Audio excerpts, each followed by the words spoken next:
Good morning प्यारे बच्चों। Lesson number 9 प्रकाश light. गोलीय दर्पण टॉपिक चल रहा था। प्रतिबिंब बनाना सीख लिया था।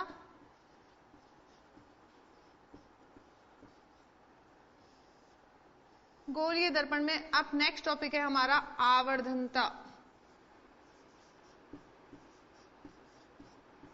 मैग्निफिकेशन इसको m से शो करेंगे और m बराबर होती है बच्चों h डैश अपॉन h।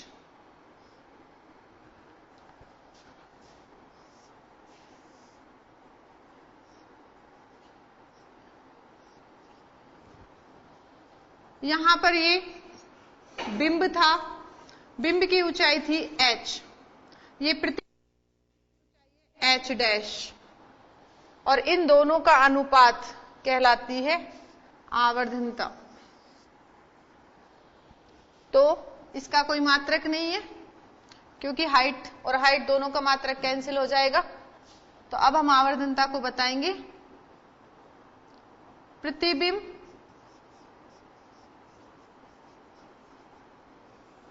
तथा बिंब की ऊंचाइयों का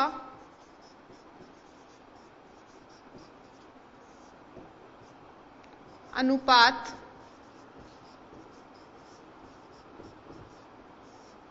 आवर्धनता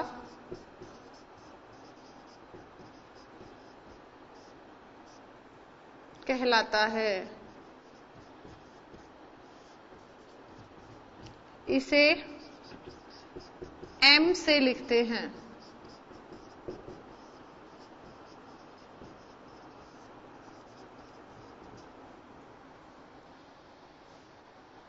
नोट कर लीजिए इसे। प्रतिबिंब तथा बिंब, ऊपर तो प्रतिबिंब नीचे बिंब, दोनों की हाइट्स ऊंचाइयों का अनुपात कहलाएगा आवर्धनता।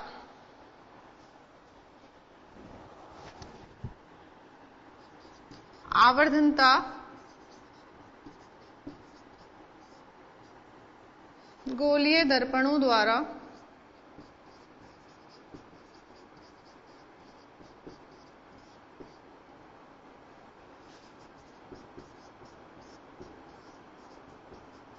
बिंब को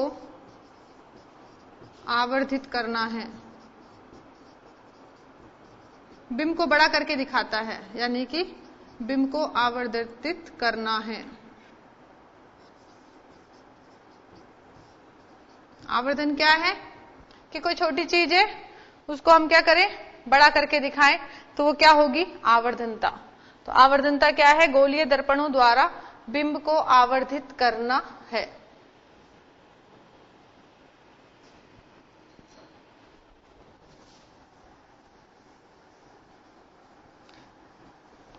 ये बच्चों हमारा टॉपिक कंप्लीट हो गया है दर्पणों का।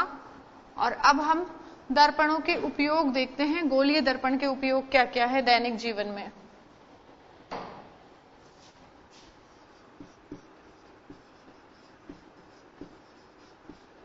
गोलीय दर्पण के दैनिक जीवन में उपयोग।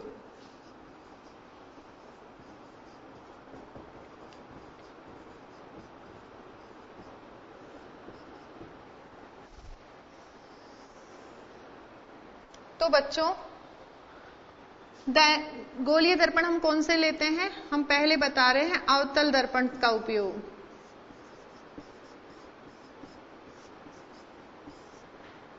किसका उपयोग, अवतल दर्पण का। तो आपने डिश एंटीना देखा होगा। डिश एंटीना कैसा होता है, छतरी लगा रखी है ना घरों पे सबने, ऐसे ही सैटेलाइट की भी छतरी होती है। तो इस तरीके से होती है वो, इस तरीके से, और यहां पर ये सतह परावर्तक का काम करेगी। और ये क्या करती है, जो भी किरणें आती हैं उनको क्या करती है, परावर्तन करती है और परावर्तन करके एक बिंदु पर एकत्रित करती है, जिससे कि सैटेलाइट पर हम सिग्नल्स प्राप्त करते हैं। तो अवतल दर्पण का पहला उपयोग है सैटेलाइट्स में।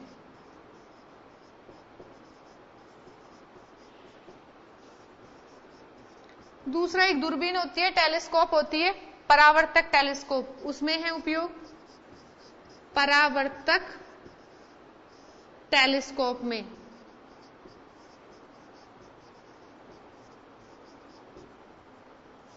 आप बार्बर के पास, आपके पापा या आप शेविंग करवाने जाते हैं तो शेविंग दर्पण में,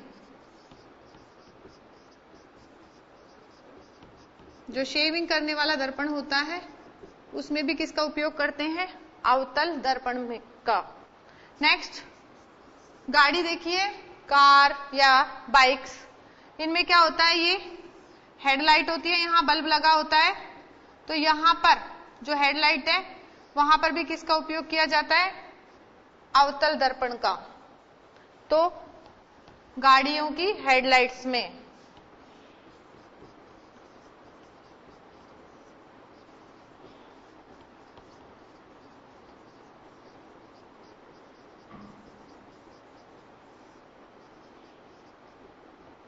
सड़क सुरक्षा एक चैप्टर है आपके, उसमें कई बार क्वेश्चन पूछ लिया जाता है कि गाड़ियों की हेडलाइट में कौन सा दर्पण लगा होता है, तो आप बता सकते हैं कौन सा लगा होता है? अवतल दर्पण। या अवतल दर्पण के सड़क सुरक्षा में उपयोग पूछ लेते हैं कि क्या है उपयोग, तो आप बताओगे गाड़ियों की हेडलाइट्स में। आगे हेडलाइट लगी होती है, उसमें किसका उपयोग होता है? अवतल दर्पण का। और ये 4 उपयोग हैं अवतल दर्पण के, आपको याद करने हैं। नेक्स्ट आता है हमारा उत्तल दर्पण के उपयोग। उत्तल दर्पण के उपयोग तो 4, ये तो किसके थे? अवतल के। अब हम किसके देखेंगे? उत्तल के।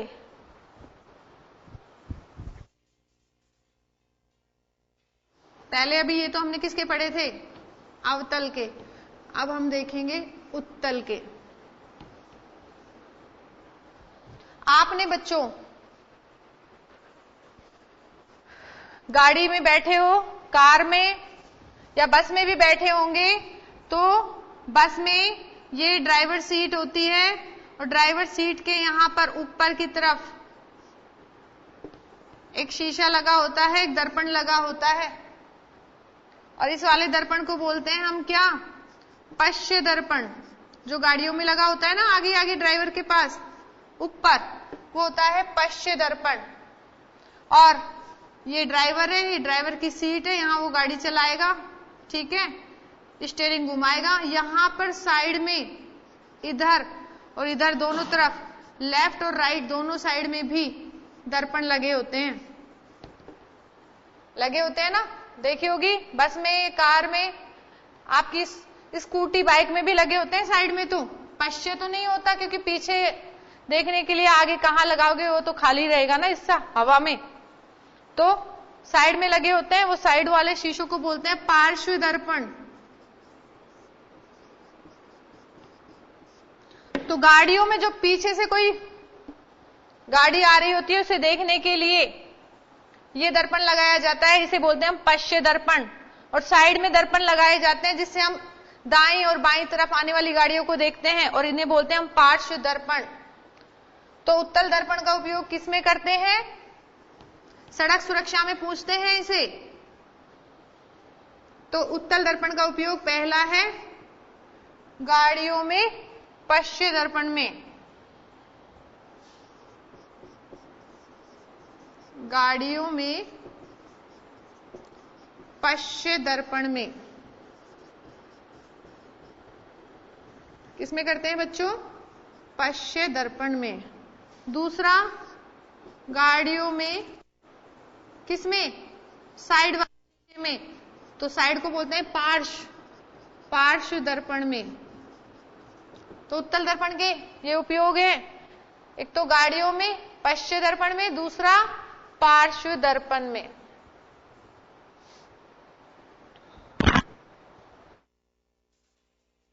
दर्पण कंप्लीट होता है बच्चों, परावर्तन टॉपिक कंप्लीट हो गया है। अब नेक्स्ट टॉपिक शुरू हम करते हैं, प्रकाश का अपवर्तन। ये प्रकाश की घटना है और शुरू करते हैं नेक्स्ट हमारा प्रकाश का अपवर्तन।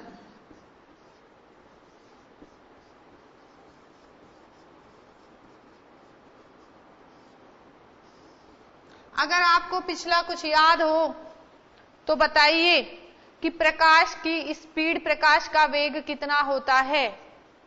बताया था, बताइए कौन बच्चा बता रहा है? प्रकाश का वेग कितना होता है? ठीक है, प्रकाश का वेग 3 गुणा 10 की पावर 8 मीटर प्रति सेकंड, ये प्रकाश का वेग है। प्रकाश इस वेग से चलता है निर्वात में, और हवा में भी हम इतना ही वेग मान लेते हैं। कितना? 3 गुणा 10 की पावर 8 मीटर प्रति सेकंड। बच्चों एक परिकल्पना करते हैं। परिकल्पना क्या? आप बताइए कि जैसे मैं यहां खड़ी हूं और ये रूम बिल्कुल खाली है, बिल्कुल खाली है, तो आपसे मैं कहती हूं कि आप इधर आइए, तो आप आएंगे, तो रूम खाली है, नो प्रॉब्लम, तो आप फटाफट से आ जाएंगे, तो आपकी स्पीड जो है उस स्पीड से आप फटाफट से भाग कर आ जाएंगे। अगर इस रूम में 20 बच्चे बैठ जाते हैं और थोड़ा जगह कम हो जाती है, थोड़ी, ज्यादा नहीं, थोड़ी सी जगह कम हो जाती है, तो आप क्या करेंगे? मैं बोलूंगी इधर आइए, तो आप धीरे उन बच्चों को पार करते हुए आएंगे। ठीक है? तो आप पहले तेज स्पीड से आए थे जब रूम बिल्कुल खाली था, और जब रूम में थोड़े बच्चे आ गए तो आपकी स्पीड क्या हो गई? कम हो गई। और जब बिल्कुल इस रूम को मैं बिल्कुल बच्चों से भर दूं और जरा सी भी जगह नहीं छोड़ूं, और आप सबसे पीछे बैठे हुए हैं और आपसे बोलूं आप यहां आइए, तो आप आएंगे। अब जगह बना बना के आएंगे, तो आपकी स्पीड, आने की स्पीड दर बहुत कम हो गई। तो देखिए, मान लीजिए रूम बिल्कुल खाली है, मैंने आपको बुलाया, आप फटाफट आ गए। अब यहां पर मैंने बच्चे बिठा दिए कुछ, तो आप आएंगे, इधर बैठे हुए हैं, इधर से इधर, इधर इधर इधर, तो आपकी स्पीड पहले की तुलना में क्या हो गई? कम। और अब इस रूम में जगह बहुत कम है, पूरे रूम में बच्चे बैठे हुए हैं, और अब मैं आपसे बोल रही हूं कि आप इधर आइए, तो आपको कितनी मशक्कत करनी पड़ रही है आने के लिए। जगह ढूंढ ढूंढ के, पैर कहां रखना है, किसी के ऊपर ना रख दूं, ढूंढ ढूंढ के आप आ रहे हैं, तो आपकी स्पीड कम हो गई ना? यही हाल किसका है? प्रकाश का। जब निर्वात होता है, हवा होती है, तो प्रकाश आराम से अपनी स्पीड से आ जाता है, 3 गुणा 10 की पावर 8 मीटर प्रति सेकंड, इस स्पीड से आ जाता है। जैसे ही द्रव हुआ, पानी हुआ, पानी में से प्रकाश आएगा, तो इसकी स्पीड इसकी तुलना में कम हो जाती है, हवा की तुलना में कम हो गई, स्पीड क्या हो गई? कम। ये तो हवा थी, ये द्रव है, तो द्रव में कण थोड़े पास पास होते हैं, तो हवा की तुलना में प्रकाश की स्पीड क्या हो गई? कम हो गई। अब ये ठोस है बिल्कुल, कांच, और यहां पर हम क्या बता रहे हैं? ये क्या है? पानी।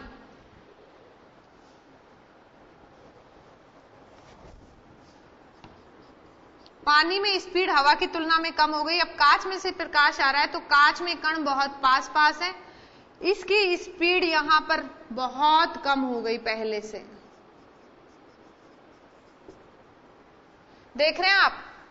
जब हवा थी तो प्रकाश इस वेग से आ रहा था, इस स्पीड से आ रहा था। जब पानी हो गया तो ये वेग से थोड़ा कम हो गया, और जब कांच हो गया तो उससे भी कम हो गया। तो माध्यम में प्रकाश का स्पीड कम हो जाता है, वेग क्या हो जाता है? कम हो जाता है।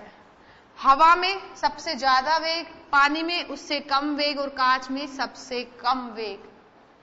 और ये हमने कणों के आधार पर ही माध्यम बताए थे, दो प्रकार के, विरल माध्यम और सघन माध्यम। जिसमें कण बहुत दूर दूर हैं वो तो था विरल, और जिसमें कण पास पास हैं वो था सघन। हवा कैसा माध्यम है? हवा और पानी की तुलना करें तो हवा कैसा है? विरल। और पानी कैसा है? सघन। पानी और कांच की तुलना करें तो पानी कैसा है? कण थोड़े दूर है कांच की तुलना में, तो पानी कैसा हो गया? इन दोनों की तुलना करने पर पानी हो गया विरल, और कांच कैसा है? सघन।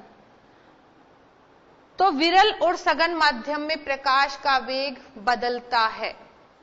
देखिए, आप इसे नोट करना चाहते हैं तो कर लीजिए।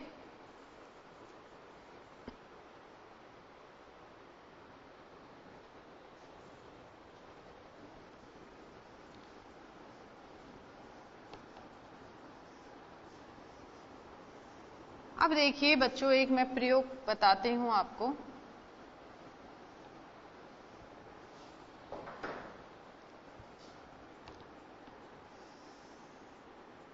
यहां पर पानी है,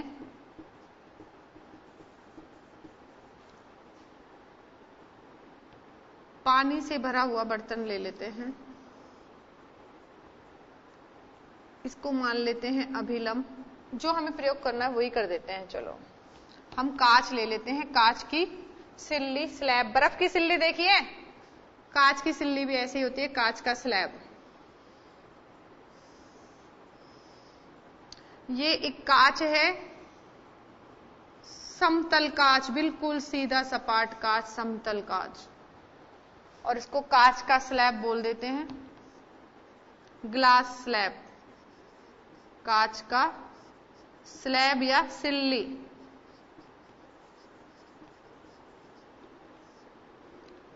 और इस सिल्ली का नाम दे देते हैं हम ए, बी, सी और डी।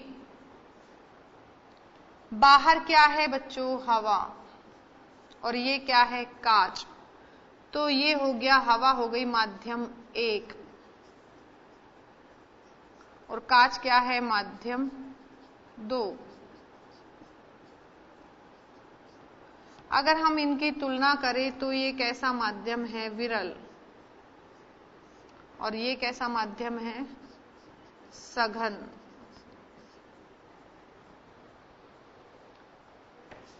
ये कांच का तल है और यहां बाहर की तरफ हवा है और अंदर यहां कांच है। तो ये वाला तल जो दोनों को पृथक करता है उसे हमने बोला पृथककारी तल। क्या बोला बच्चों? पृथककारी तल। अब देखिए बच्चों, जिस प्रकार हमने परावर्तन में कल्पना की थी, ऐसे ही हम कांच की सतह पर एक लंबवत रेखा की कल्पना करते हैं। इस लंबवत रेखा को M और N नाम दे देते हैं और इसको कहा जाता है अभिलंब।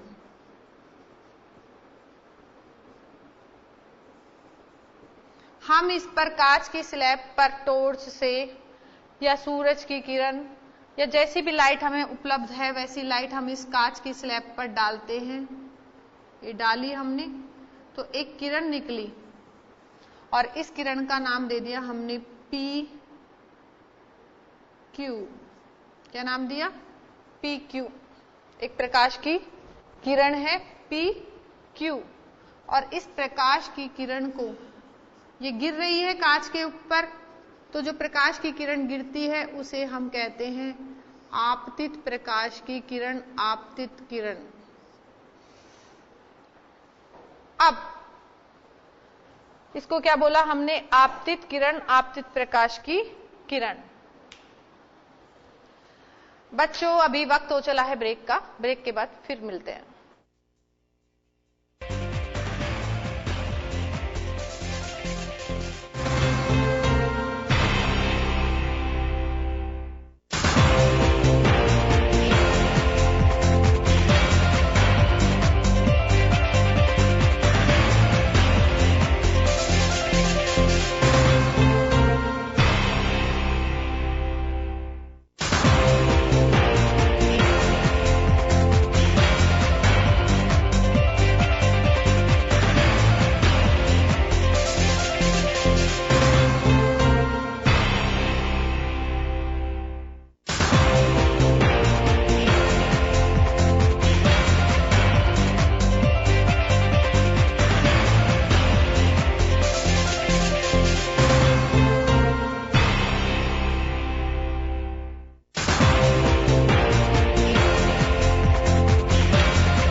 ब्रेक के बाद स्वागत है बच्चों आपका।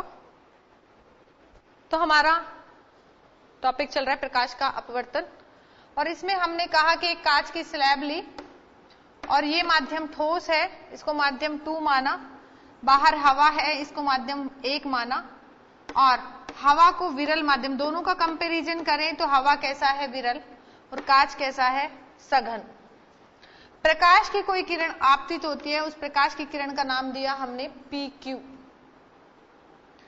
अब देखिए बच्चों, ये विरल माध्यम से सघन माध्यम में आ रही है प्रकाश की किरण। जब प्रकाश की किरण विरल माध्यम से सघन माध्यम में आएगी तो अपना पथ बदल देगी। क्यों? क्योंकि यहां तो स्पीड तेज है और सघन में यानी कि कांच में आने पे स्पीड घट या बढ़ जाएगी।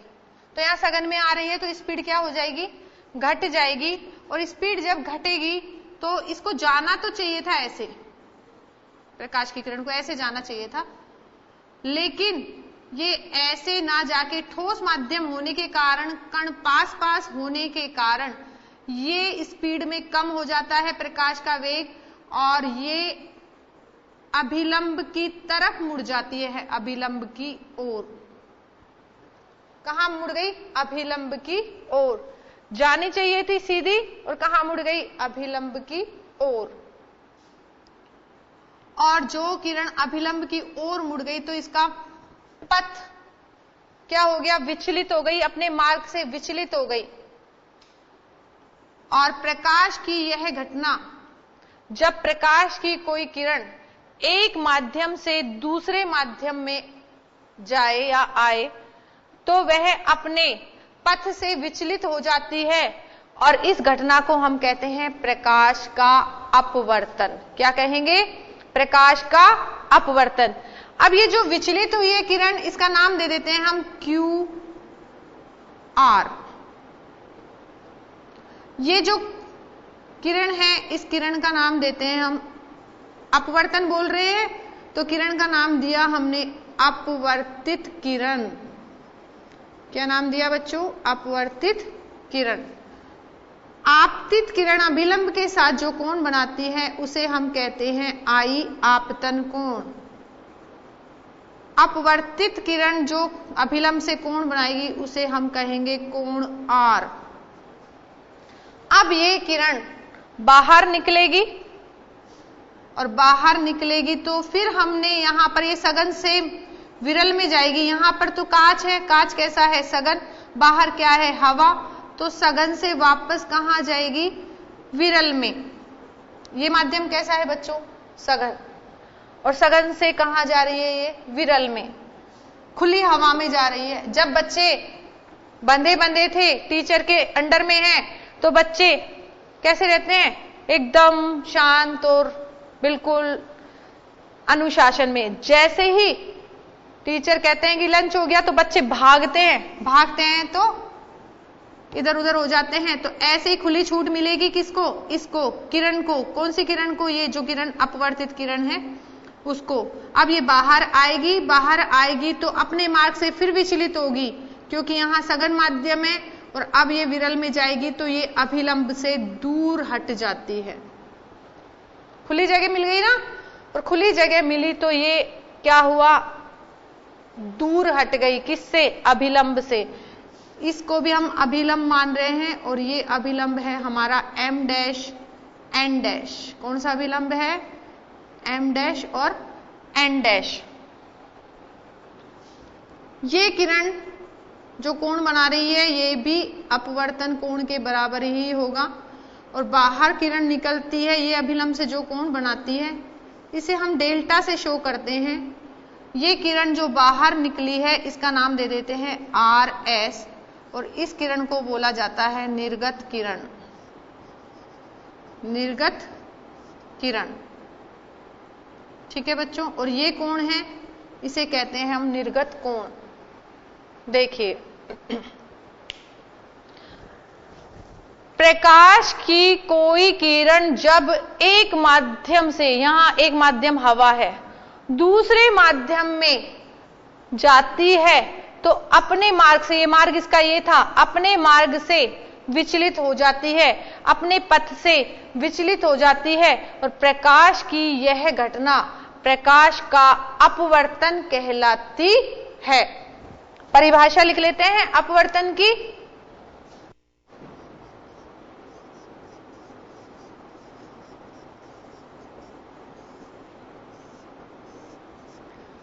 पथ से विचलित होगी, या तो अभिलंब की ओर मुड़ेगी या अभिलंब से दूर हटेगी। तो परिभाषा, प्रकाश की कोई किरण या आपतित होने वाली किरण, ठीक है, प्रकाश की कोई किरण जब एक माध्यम से दूसरे माध्यम में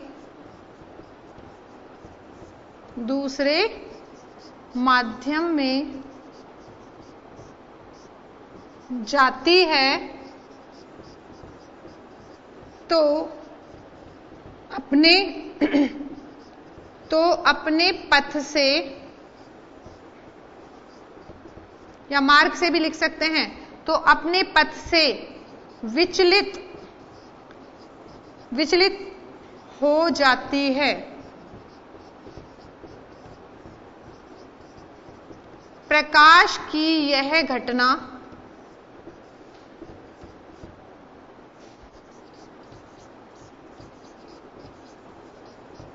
प्रकाश का क्या कहलाएगी बच्चों? अपवर्तन। प्रकाश की यह घटना प्रकाश का अपवर्तन कहलाती है।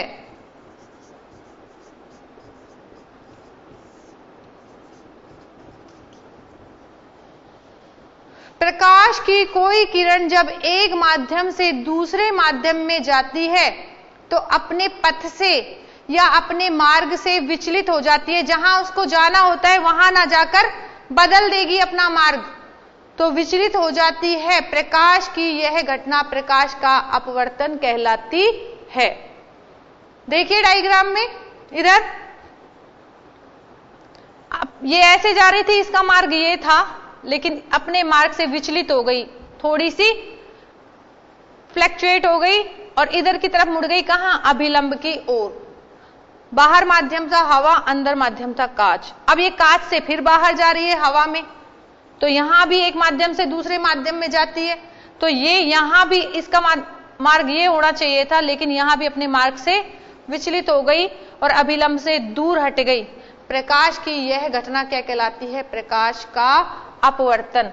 यहां पे जो किरण आपतित होती है उसे आपतित किरण, अभिलंब के साथ जो कोण बनाएगी उसे आपतन कोण। अब क्या करती है? अपने मार्ग से विचलित हुई है वो किरण, उसका नाम है अपवर्तित किरण, और अभिलंब से ये जो कोण बनाएगी ये होगा अपवर्तन कोण। इसके बाद ये बाहर निकलती है, बाहर निकलने वाली किरण को कहेंगे निर्गत कोण, निर्गत किरण। और निर्गत किरण जो अभिलंब के साथ कोण बनाएगी उसे कहेंगे हम निर्गत कोण। ये डायग्राम बना लीजिए अपवर्तन का, और परिभाषा भी लिखनी है आपको।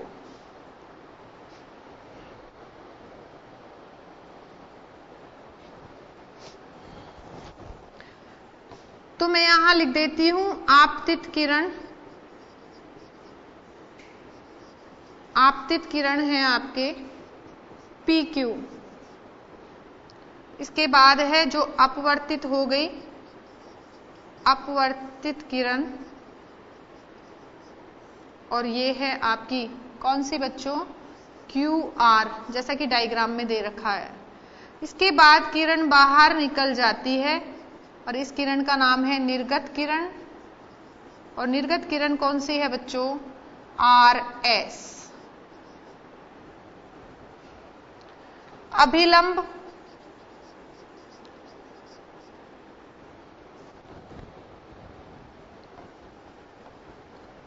इधर लिख देते हैं। अभिलंब दो हैं आपके यहां पर, एक तो M और N और एक M डैश और N डैश। अभिलंब है एक तो MN और दूसरा है M डैश N डैश। इसके बाद आपतन कोण है बच्चों आपका, आपतन कोण। ये है आपका आई, कोण आई। इसके बाद है आपका अपवर्तन कोण, और अपवर्तन कोण है आपका कोण आर। इसके बाद निर्गत कोण, और निर्गत कोण है आपका कोण डेल्टा, ऐसे।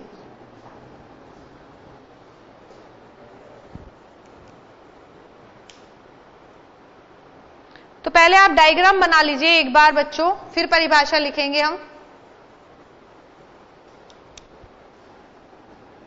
इस डायग्राम को अच्छे से बना लीजिए, समझ समझ के एकदम, कि कौन सी किरण कहां से निकल रही है, किधर मुड़ रही है, और नाम क्या है किरण का।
बच्चों ये डायग्राम आपने बना लिया है, अब इसकी परिभाषा लिख लीजिए अपवर्तन की।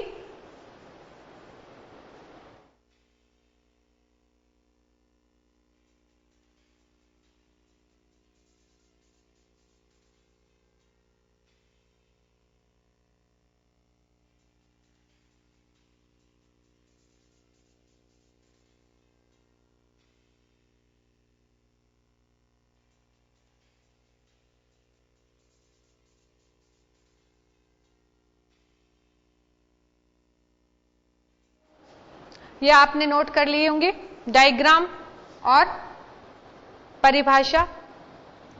तो ये टॉपिक था हमारा प्रकाश का अपवर्तन, और अपवर्तन की घटनाएं हम बहुत सारी देख सकते हैं, जैसे कि रात्रि में तारों का टिमटिमाना। अगर हम पानी से भरे किसी बीकर में सिक्का डाल दें तो सिक्का तो पैंदे में जाएगा लेकिन हमें उठा हुआ दिखाई देगा। अगर हम कोई छड़ी डाल दें या पेंसिल डाल दें तो पेंसिल हमें मुड़ी हुई दिखाई देगी। और सूरज जिस टाइम पर निकलता है उससे 2 मिनट पहले और 2 मिनट बाद तक भी हमें दिखाई देता है क्षितिज से। तो ये सारे अपवर्तन के उदाहरण थे, और ये आज हमारा टॉपिक था प्रकाश का अपवर्तन। नेक्स्ट टर्न पर हम प्रकाश के अपवर्तन के नियम और उदाहरणों को समझेंगे। तब तक के लिए बच्चों थैंक्स।